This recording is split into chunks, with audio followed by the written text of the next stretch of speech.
तो welcome back to my channel. तो अभी तक हमने देखा था ग्लाइकोलिसिस की स्टेप्स और ग्लाइकोलिसिस। अब हम देखते हैं इनहिबिटर्स ऑफ ग्लाइकोलिसिस। तो कौन सी चीज़ें ग्लाइकोलिसिस को इनहिबिट करेगी?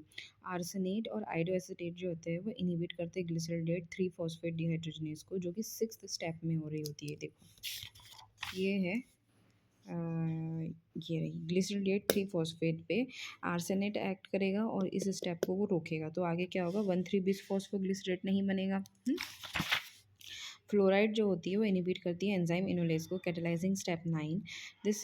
इसके वजह से क्या होता है कि ग्लाइकोलिसिस हो रुक जाती है और जिससे ब्लड ग्लूकोज एस्टिमेशन में अगर ये क्वेश्चन आए कि लेबोरेटरी में हमको अगर ब्लड ग्लूकोज को एस्टिमेट करना है तो हम किस इनहिबिटर को डालेंगे? तो हम डालेंगे फ्लोराइड को। ठीक है, fluoride is added to blood prior to the estimation of glucose so that the glucose in the blood is not metabolised, ताकि आगे वो मेटाबोलाइज ना हो सके।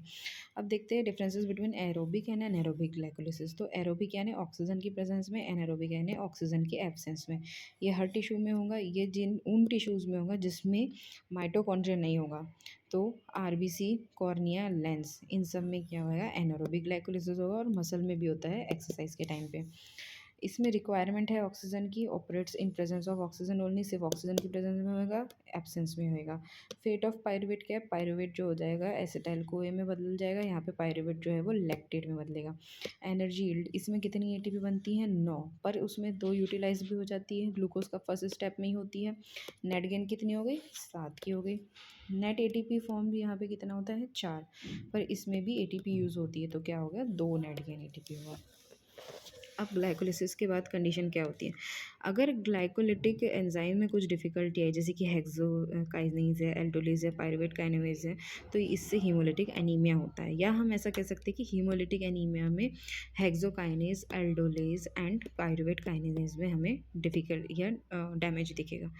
तो डिफेक्ट इन द एंजाइम फॉस्फोफ्रक्टोकाइनेज क्या करेगा कि मस्कुलर एक्टिविटी को अगर फॉस्फोफ्रक्टोकाइनेज में डिफेक्ट है तो मस्कुलर एक्टिविटी अफेक्ट होगी और एक्सरसाइज इंटॉलरेंस होगा। Glucose uptake and glycolysis occur 10 times faster in cancer cell. जो ग्लूकोज अपटेक है यानी ग्लूकोज का जल्दी आना, ग्लाइकोलिसिस का टूटना, ये 10 टाइम फास्टर होता है कैंसर सेल्स में than healthy sales.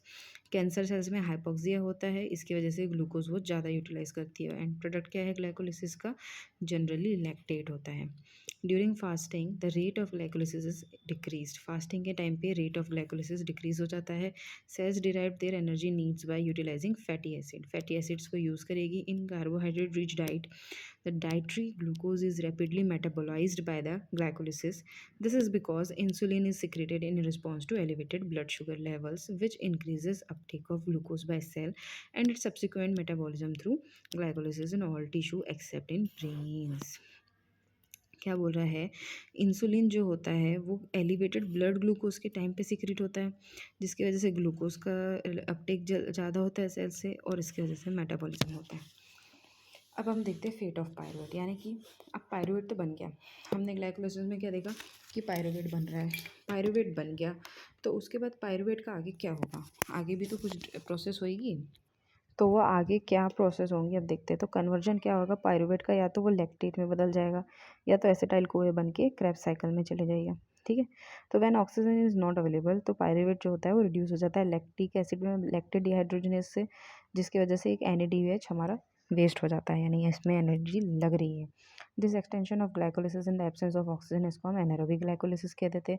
This process occurs in tissue lacking mitochondria. Mitochondria में जिनके पास माइटोकॉन्ड्रिया नहीं होते उसमें होता है, जैसे कि RBC, WBC, cornea, lens, renal medulla. ये स्केलेटल मसल्स में भी होता है ड्यूरिंग इंटेंस एक्सरसाइज।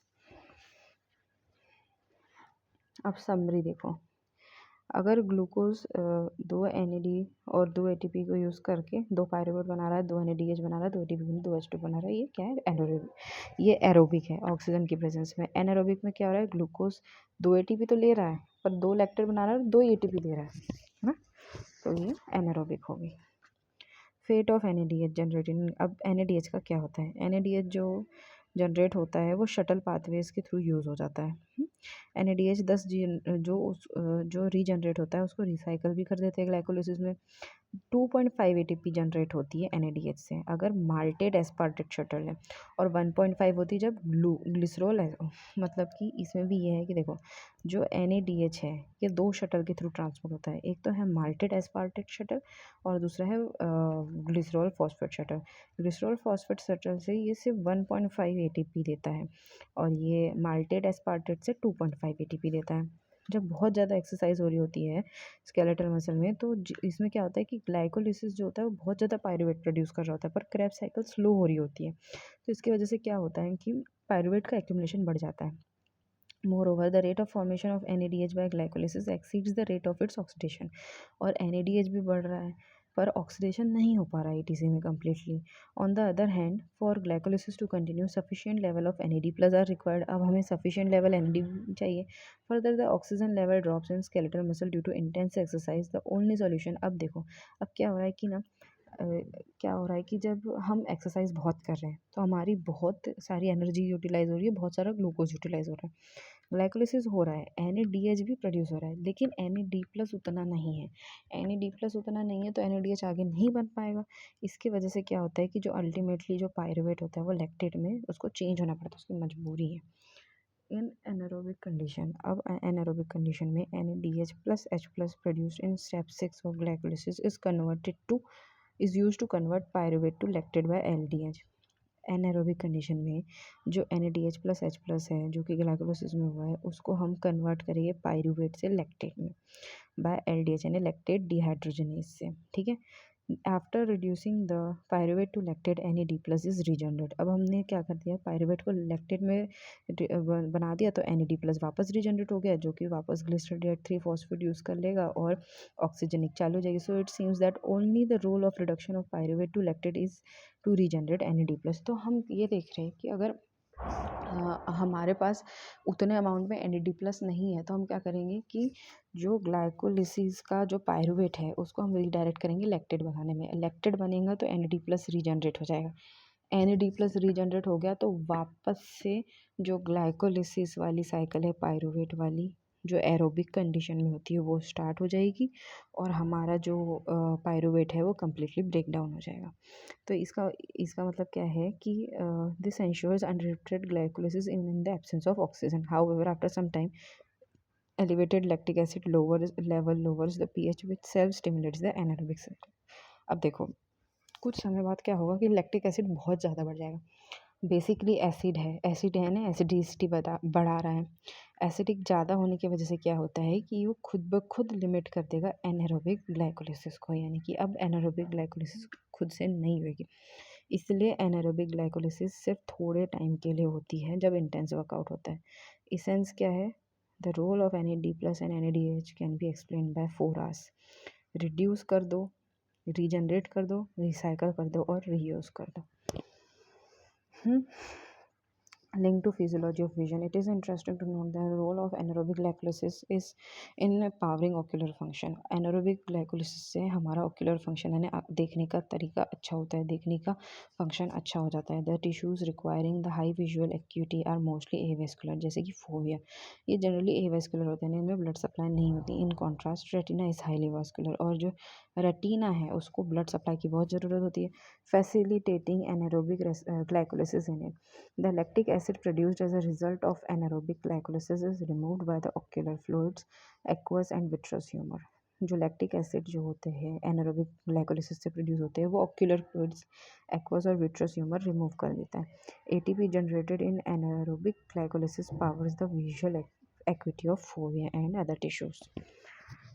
अब LDH और हार्ट अटैक का क्या रिलेशन है, तो जो LDH होता है वो मायोकार्डियल इन्फ्रैक्शन के टाइम पे LDH1 का लेवल बढ़ जाता है। ये कितने देर में बढ़ता है, मायोकार्डियल इन्फ्रैक्शन होने के 1 दिन बाद ये बढ़ जाता है और नॉर्मल आ जाता है ये 14 डेज में।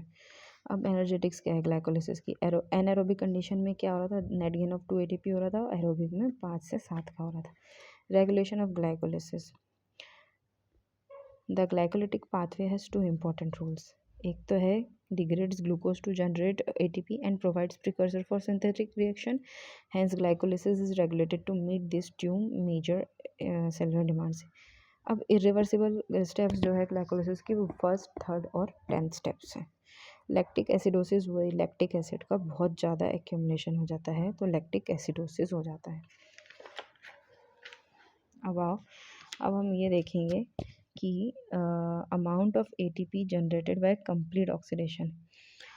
पाथवे है glycolysis, reaction catalysed glyceride 3 phosphate dehydrogenase. ये कौन सी रिएक्शन है? 6th स्टेप की।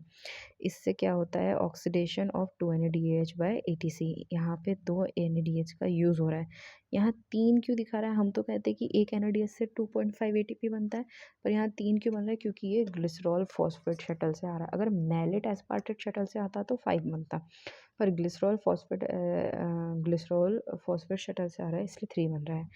अब फॉस्फोग्लिसरेट काइनेज वाली जो स्टेप है जिसमें ये वाला एंजाइम यूज़ हो रहा है वो सबस्ट्रेट लेवल फॉस्फोराइलेशन है। पायरुवेट काइनेज भी सबस्ट्रेट लेवल फॉस्फोराइलेशन है, इसलिए इनसे 2-2 ATP बन रही है। Consumption of ATP by reaction catalysed by hexokinase and phosphofructokinase. अब हेक्सोकाइनेज हमने फर्स्ट स्टेप और फॉस्फोफ्रक्टोकाइनेज में क्या हो रहा था कि एक एक ATP यूज़ हो रही थी तो हमने -2 कर दिया तो नेट गेन कितना आया? 5। 5 और 7 आ सकता है अगर यहाँ पे NADH को हम अगर मैलेट एस्पार्टेट शटल से पास करेंगे तो 5 ATP बनेंगे। देखो, oxidation of pyruvate to acetyl को है। अब पायरुवेट को क्रेब्स साइकिल में जाना है, तो क्रेब्स साइकिल में जाने के पहले पायरुवेट को एसिटाइल कोए में चेंज होना पड़ेगा। उसके लिए PDH कॉम्प्लेक्स है, पायरुवेट डिहाइड्रोजनेज का कॉम्प्लेक्स आगे आएगा। ये क्या करेगा? ऑक्सीडेशन करेगा 2 NADH का बाय ETC, 5 ATP बन जाएंगे। अब ये क्रेब्स साइकिल जो अब हम पढ़ेंगे थोड़ी देर में, तो जो क्रेब्स साइकिल होती है वो isocitrate dehydrogenase, alpha ketoglutarate dehydrogenase, succinate thiokinase, succinate dehydrogenase, malate dehydrogenase, ये सब एंजाइम्स हैं। इन सब में सिर्फ एक ही सबस्ट्रेट लेवल फॉस्फोराइलेशन हो रहा है, वो है सक्सिनेट थायोकाइनेज का, जो कि 2 ATP बना रहा है। बाकी जगह जितने भी NADH आएंगे तो 5-5 बन जाएंगे। FADH जो होता है, एक FADH होता है वो 1.5 ATP देता है, तो 2 FADH कितने बनेंगे? 3 दे देंगे और 2 NADH 5 दे देंगे, तो टोटल कितनी बन गई? 30 बन गई। और टोटल ATP पर mole of glucose under anaerobic तो 2 बन गए। बस दैट्स इट, यही है। अब ये वारबर्ग इफ़ेक्ट बेसिकली हाइपोक्सिया से रिलेटेड इफ़ेक्ट है, जिसमें क्या हो रहा है कि जो इंक्रीज हो रहा है rate of glucose uptake and glycolysis resulting in production of lactate even in the presence. Lactate बन रहा है किसकी? ऑक्सीजन की प्रेजेंस में भी लैक्टेट बन रहा है, ऑक्सीजन में फिर भी लैक्टेट बन रहा है, उसी को ही वारबर्ग इफेक्ट बोल देते हैं। हेक्सोकाइनेज जो होता है, जो हेक्सोकाइनेज है वो कई बार इनहिबिट हो जाता है by the accumulation of its own product glucose 6 phosphate. ठीक है, ग्लूकोज 6 फॉस्फेट जो है वो फीडबैक इनहिबिशन है व्हेन फॉस्फोफ्रक्टोकाइनेज इज इनएक्टिव। ठीक है, the activity of glucokinase is influenced by insulin. फॉस्फोफ्रक्टोकाइनेज जो है एक एलेक्स्टरिक एंजाइम है और जो कि एलेक्स्टरिक इफेक्ट को रेगुलेट करता है। रोल क्या है फ्रुक्टोज 2,6 बिसफॉस्फेट का? ये बेसिकली